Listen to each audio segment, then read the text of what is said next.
So Bill wins the match, 34-30, and the series. Well, now the quiz for you at home. First the answers, then the winners.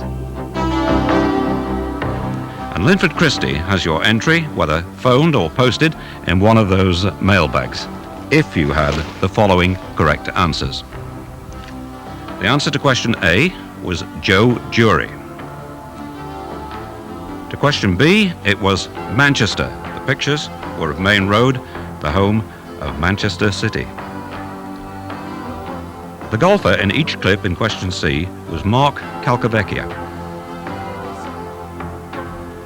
The Formula One motor racing circuit in question D was Canada. The cricketer in each clip in question E was Alex Stewart. And in question F, the mystery guest winding the thread on the loom was Derek Redmond. OK, Linford, the first out has first choice. OK, the winner is Mr. A.S. Morgan from Lincoln, and the next is Mr. Mick Rourke from Kent. Thanks, Lynn. We all hope those lucky winners will have a great day.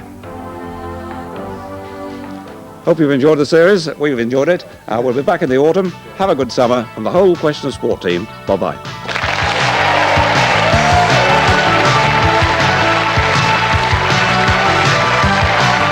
Well, if your sport just happens to be snooker, BBC2 in a moment has coverage of the World Professional Snooker Championship.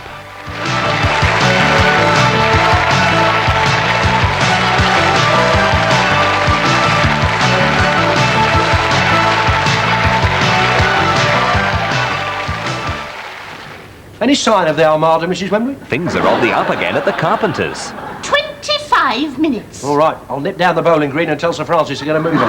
There's marital bliss. Hello, Ruth. Listen, before you start shouting, Extramarital bliss. Should we stop for a curry?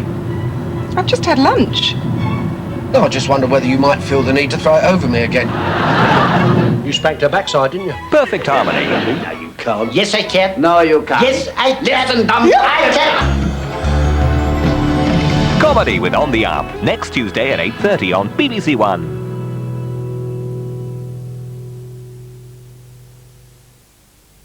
In half an hour tonight on BBC1, Michael Burke and Juliette Morris introduce more extraordinary stories of heroism and bravery in 999. This is BBC1, now at the time at 9 o'clock. The news with John Humphreys.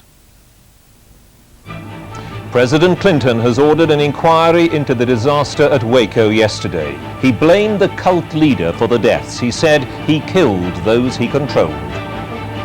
More atrocities in the Bosnian fighting. Now it's Croats and Muslims. And here, hopes of an end to the rail dispute.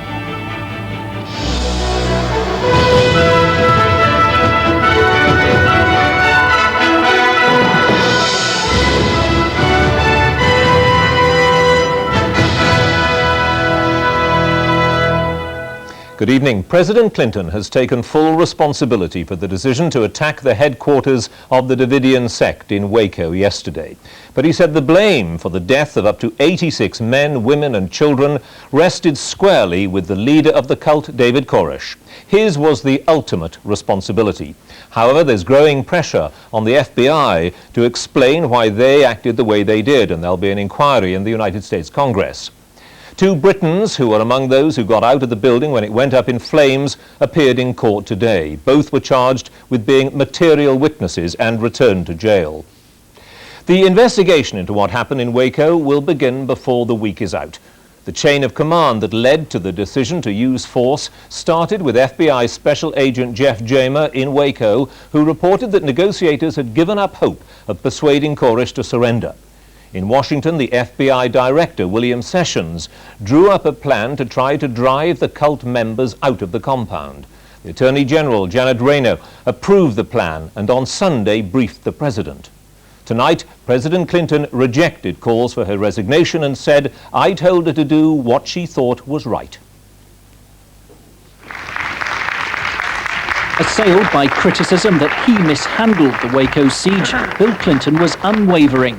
While he took responsibility for the decision to enter the compound, the president said it was David Koresh alone who caused the deaths of those inside. I take full responsibility for the implementation of the decision.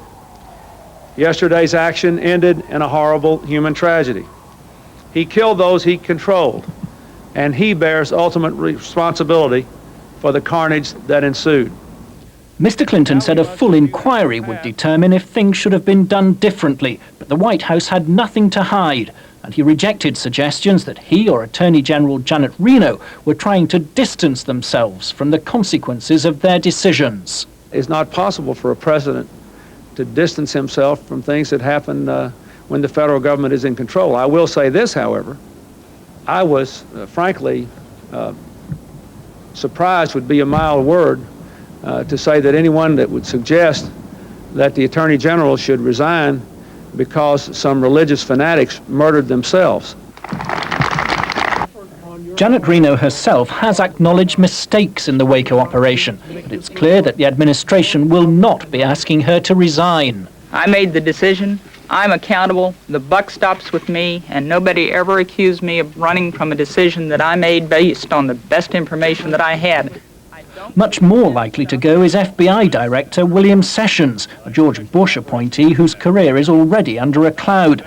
But it's not clear whether that alone will halt the persistent criticism that impatience by the authorities precipitated the tragedy. Why now? Why did they have to go in the way they did and literally ram into the kids' bedrooms and throw that tear gas in there? It just doesn't make sense. He just felt cornered and felt he had no choice and just did what he did because he felt there was no other way out. And Republicans in Congress may now try to use the fiasco to attach blame to the president himself. I think the entire Waco incident is something which the Judiciary Committee ought to be holding hearings on. Ever since the days of Harry Truman, the White House has professed that the buck stops here. Bill Clinton isn't denying responsibility for the Waco disaster, but he is now involved in a damage limitation exercise to dodge the political fallout from an affair which seems to reveal bumbling inefficiency in his administration. Martin Sixsmith, BBC News, Washington. Throughout the day, our correspondent Matthew Amroli-Waller has been in Waco following the explanations of why the FBI acted the way they did and the consequences of those actions. Military explosive experts were the first in to what remained of the compound this morning, amid fears that ammunition rounds from Koresh's arsenal may still go off. This whole area is still smouldering, and the very real dangers meant that the ghastly task of sifting through the compound for bodies has been delayed. A medical team is here. They had hoped to begin retrieving bodies today and start the process of identification, which is going to be painfully slow. 86 cult members are believed to have died in the fireball. Any hope that some may have survived in the maze of underground tunnels was quickly ruled out. 17 children were trapped in a second-floor room, described by one survivor as the most difficult place to escape from.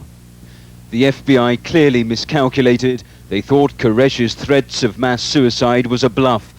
At news conferences today, they insisted they had to act. Listening devices smuggled into the compound provided further evidence of Koresh abusing young girls trapped inside. He had those fires started. He had 51 days to release those children. He chose those children to die. We didn't have anything to do with their deaths. Those fires were started in the compound by them. They were not allowed to leave, some of those who wanted to. We have some evidence. Again, it's inconclusive. There was gunfire when the fire started. There might have been people killed who were trying to get out of the compound. Yes, ma'am. Accusations of miscalculation were also fended off by the head of the area's fire